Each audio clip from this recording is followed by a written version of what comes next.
Hello கண்டிங் channel people, நம்மளோட big Boss season 7 தமிழில் இப்போ முக்கியமான விஷயம் என்ன அப்படின்னு பார்த்தீங்கன்னா, நேற்று நம்மளோட விசித்ரா ப்ளஸ் நம்மளோட விஷ்ணு இங்கே 2 பேரோட கான்வர்சேஷன் போயிட்டுருக்கு அப்படின்னு தான் சொல்லணும். அப்படி போயிட்டுருக்கும் சமயத்தில் இப்போ என்ன நடக்குது அப்படின்னு பார்த்தீங்கன்னா, நம்மளோட விஷ்ணு விசித்ரா கிட்ட ஒரு பயங்கரமான ஒரு வெடிகுண்டு கேள்வியை கேட்குறாரு. என்ன கேள்விப்பா அப்படின்னு கேட்டிங்கன்னா, இந்த மாதிரி நேற்று நீங்கள் வந்து குரூப்பிசமாக ஆடலை, நல்லா தனித்தனியாக தான் ஆடணும், இண்டிவிஜுவல் கேமை ப்ளே பண்ணணும் தானே சொல்கிறீங்க. நான் கேட்குறதுக்கு ஃபஸ்ட்டு பதில் சொல்லுங்கள். நேற்று தினேஷோட ஃபார்ம் அப்படியே பயங்கர ஃபுல்லாக அதில் ஒரு செங்கல் கூட எடுக்காமல் அப்படியே முழுசாக இருக்குது. நிக்சன்து கிட்டத்தட்ட ரேபிட்டே வெளியே தெரியுது. பாதிக்கு மேலே வந்து அதை உடச்சிட்டாங்க. பூர்ணிமா விளையாட போகிறாங்க. எதுக்கு பூர்ணிமா ஈஸி டார்கெட்டான நிக்சனை அடிக்காமல் போய் முழுசாக இருக்க தினேஷை அடிக்கணும்னு சொல்லி ஒரு செங்கலாக தினேஷ்கிட்டேருந்து போய் எடுத்துகிட்டு வந்து தினேஷ் கோட்டையை கலைக்கணும்.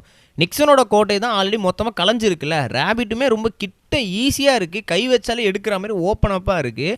ஒரு 10-15 செங்கல் எடுத்தாலே போதும் நிக்சன்கிட்டேருந்து. நீங்கள் வந்து நிக்சனை ஃபுல்லாக கேலி பண்ணிவிட்டு அந்த முயல் எடுக்கலாம். ஏன் நீங்கள் எடுக்கலை அப்படின்ற மாதிரி நம்மளோட கேள்வியை கேட்குறாங்க.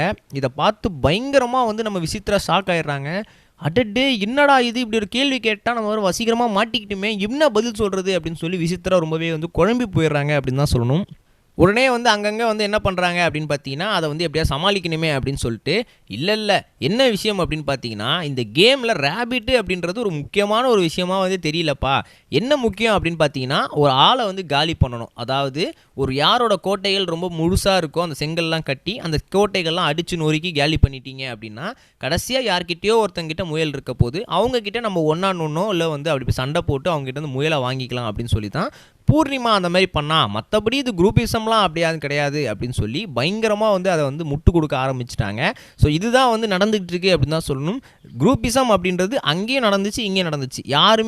யாரும் தனித்தனியாக வந்து விளையாடல அப்படின்றது அந்த ஒட்டுமொத்த டாஸ்கோட ஒரு பெரிய வன்மமாகவே இருக்குது. நம்ம நெக்ஸ்ட் வீடியோ சென்ட் பண்ணுறோம் கைஸ். இது வரைக்கும் கனெக்டிங் டிவிக்கு சப்ஸ்கிரைப் பண்ணனா மறக்காமல் சப்ஸ்கிரைப் பண்ணிக்கங்க. உடனடி அப்டேட்ஸ் பெறுவதற்கு நோட்டிஃபிகேஷன் பெல்லையும் கிளிக் பண்ணிக்கங்க.